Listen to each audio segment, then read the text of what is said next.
बिस्मिल्लाहिर्रहमानिर्रहीम।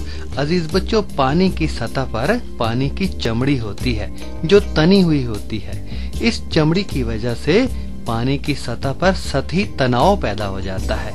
आइए इस तनाव का जबरदस्त और दिलचस्प तजुर्बा करते हैं। इस तजुर्बे के लिए क्या क्या सामान चाहिए? शीशे का गिलास, 6 सिक्के और एक थाली।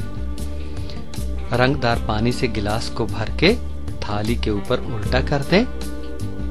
थोड़ा सा पानी बाहर निकलेगा, उसे साफ करके नीचे से 3 सिक्के बराबर जगहों पर रख दें। थोड़ा सा पानी बाहर निकलेगा, उसे साफ करके फिर इन सिक्कों के ऊपर एक एक सिक्का रख दें, इस तरह से। अब भी थोड़ा सा पानी बाहर निकलेगा, लेकिन पानी बहेगा नहीं।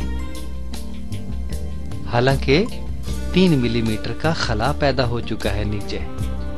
इसकी वजह यह है कि पानी की सतह पर तनाव पैदा हो चुका है, जिसकी वजह से पानी गिलास के अंदर ही रहने पर मजबूर है।